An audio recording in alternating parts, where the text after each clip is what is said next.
보니까 어때요? 반갑습니다. 고맙습니다. 힘내십시오. 예, 고맙습니다. 그러면 지금 수업 끝나신 건가요?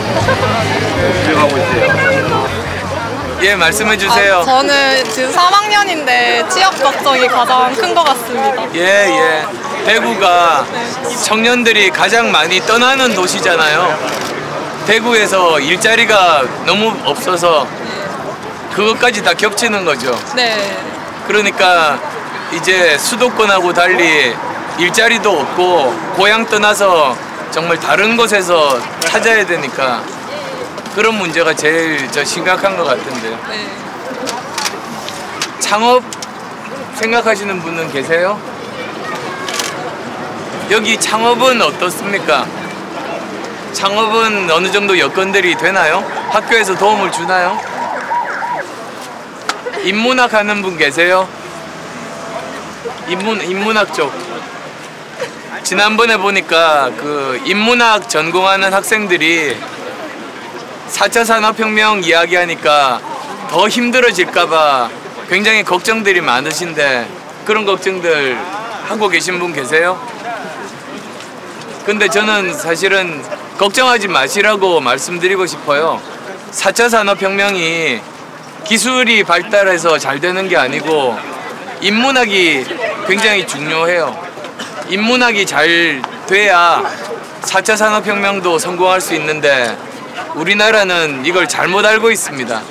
오히려 기술에 투자하면 잘 될 줄 착각해요. 근데 저는 달라요. 저는 오히려 한국어, 한국 역사, 인문학 그쪽이 경쟁력이 있어야 우리나라가 지금 위기 극복할 수 있다고 믿거든요. 그래서 저는 당선되면 인문학에 대한 투자, 한국어에 대한 투자, 한국 역사에 대한 투자 저는 더 많이 할 겁니다. 아유. 드론이 있네요. 지금 그 대구시를 보면 특히나 대구시가 청년들의 투표율이 낮고 지금도 투표율 아쉽게도 꼴찌를 달리고 있다고 하거든요. 그래서 저는 청년들의 그런 정치에 대한 무관심, 어떻게 보면 혐오로 가고 있는 이 상황이 굉장히 안타깝고 국민의당의 그 청년들의 인식 개선, 정치에 대한 관심을 높이기 위한 그런 방안, 제가 들었을 때는 뭐 그 청와대에 이제 청년실을 뭐 설치한다 이런 거에 대해서 들었는데 거기에 대한 후보님의 이런 무관심에 대한 생각과 그 다음에 정책에 대해서 좀 여쭤보고 싶습니다. 예, 그 사실은 청년들이 정치에 관심을 가져야 됩니다. 투표도 많이 하셔야 돼요. 사실은 청년들이 정치에 관심이 없거나 투표 참여하지 않으면 정치가 청년을 무서워하지 않습니다. 그러면 정책도 안 나옵니다. 청년 문제가 저는 다음 정부에 일주일 후에 만들어질 정부의 가장 중요한 문제라고 봅니다. 왜 그러냐면 실제로 실업 상태에 있는 청년이 어느 정도 되는지 조사해보면 34%입니다. 3명 중에 1명이 실제로 실업자인 건데요. 앞으로 더 심각해질 거라는 게 문제입니다. 2012년에 사상 최대로 입학자 수가 많습니다. 그 학생들이 취업 전선에 뛰어드는 때가 언제냐? 남학생은 평균 7년 후, 여학생 같으면 입학 후 평균 5년 후입니다. 2010년부터 2012년에 입학한 사람들이 취업 전선에 뛰어드는 게 바로 올해부터 앞으로 5년간입니다. 우리가 지금까지 겪어보지 못한 사상 최악의 청년 실업이 앞으로 놓여져 있어요. 그래서 저는 특단의 대책이 필요하다고 저는 믿어요.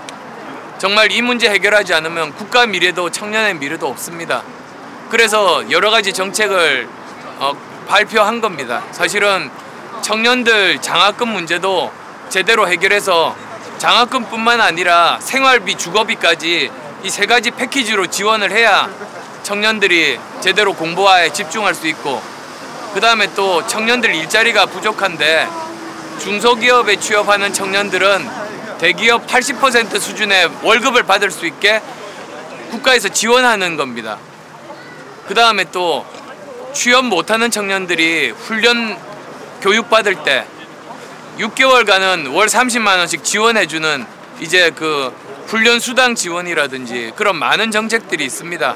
그래서 청년 실업 문제에 대해서는 가장 현실적이고 실현 가능하고 제대로 문제 풀 수 있는 그런 정책이라고 저는 자부합니다.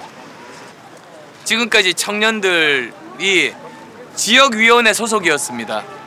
국회의원이나 또는 그 지역위원장 소속으로 청년들을 받다 보니까 이 사람들이 자기에게 위협이 되는 재능 있는 청년들을 오히려 막아요. 못 들어오게 막아요. 그러니까 이게 뭡니까? 말이 안 되잖아요. 그래서 제가 이거 개혁하려면 청년위원회를 국회의원 소속이나 지역위원회 소속으로 두면 절대로 안 됩니다. 중앙당이 전국에 있는 청년들을 고루 받는 겁니다. 그래서 지금 현역 정치인들과 경쟁 상대가 되게 만들어줘야 돼요. 그래서 중앙당에서 청년들을 전국에 걸쳐서 받고 그 친구들에게 교육시키고 그 다음에 기초의원부터 정치 참여 기회 주고 그런 일들을 하면 그러면 이 청년들이 자라나서 현역 국회의원들 경쟁 상대가 되는 거죠. 그게 그렇게 만드는 게 저는 옳다고 보는 입장입니다. 그래서 저는 약속드리는데 확신하는데 청년에 대한 정책은 가장 개혁적입니다.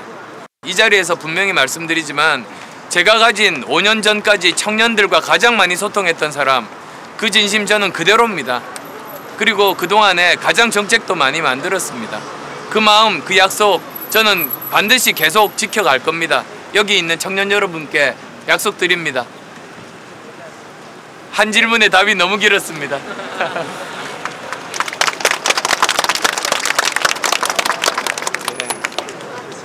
청년들을 위한 정책으로 청년 장학금이나 여러 가지 자금의 지원을 말씀하셨는데 그 자금은 어디서 조달하실 건지가 궁금합니다. 예, 그 굉장히 좋은 질문입니다. 사실은 지금까지 정치인들이 공약해놓고 안 지킨 이유가 돈이 없어서거든요.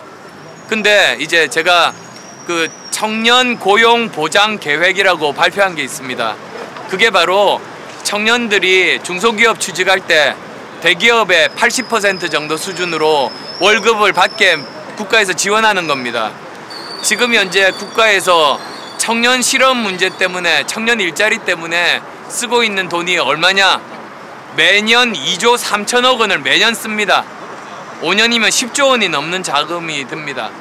그리고 또 매년 일자리 때문에 17조 원을 매년 쓰고 있습니다. 그래서 지금 있는 예산 제대로 그 용도 변경만 하면 추가 재원이 필요 없습니다. 그래서 이건 제가 약속드리는데 이건 바로 실행 가능하다는 말씀드립니다. 그 4차 산업혁명 얘기 많이 들었는데요. 앞으로 시대에는 여태까지 사람들이 쌓여왔던 가치관이나 살아가는 방식들이 모두 변해야만 하잖아요. 그런데 사람들이 살아가는 이 세상에는 굉장히 많은 이념이 있고 갈등이 있고 격차가 있잖아요. 어떻게 모두가 다 함께 잘 해나갈 수 있을까요? 민주주의는 생각이 다른 사람들이 함께 살아가는 지혜가 민주주의 아닙니까? 보통 통합을 이야기할 때 정치권에서 착각하는 게 있습니다. 다른 사람의 생각을 내 생각하고 똑같이 하게 만들려고 하는 게 통합이라고 잘못 착각하는 사람들이 있습니다. 정치 세력이 있습니다. 근데 그러면 안 되는 겁니다. 생각이 다른 사람들이 있는 건 너무나 당연합니다. 그래서 생각이 다른 사람들끼리 함께 살면서도 민주적인 절차를 거쳐서 결정이 내리면 그것을 존중하는 게 사실은 민주주의 아니겠습니까? 그래서 저는 진정한 통합이라고 하면 서로 생각이 다름을 인정하는 것, 그렇지만 민주적인 절차를 거쳐서 결론이 내려졌으면 그것을 모두가 함께 존중하는 것, 그게 이제 민주주의라고 봅니다. 저는 그런 생각에 굉장히 투철합니다. 그래서도 여러 가지 앞으로 수많은 갈등이 있을 수 있지 않습니까? 근데 지금까지는 정치권에서 오히려 국민들을 반으로 나눴습니다. 지역 간에 이렇게 갈등을 오히려 정치권에서 부추기고 이념 간의 갈등을 오히려 더 부추겼습니다. 저는 절대로 그러지 않을 겁니다. 저는 생각이 다르고 이념이 다르고 이렇게 그 지역이 다르더라도 오히려 저는 화합할 자신이 있습니다. 저는 계속 그렇게 실제로 여러 가지 일을 하면서 그렇게 살아왔습니다. 정치는 갈등을 증폭하는 게 아니라 갈등을 중재하는 겁니다. 그렇게 정말 통합할 수 있는 정부를 만들어서 그러려면 사실은 여러 정치 세력들 전부 다 저는 참여시킬 겁니다. 그러면 이제 정치권부터 합해지면 이제 지지자나 국민들도 마음을 합할 수가 있는 거 아니겠습니까? 예, 고맙습니다. 예. 죄송합니다. 고맙습니다.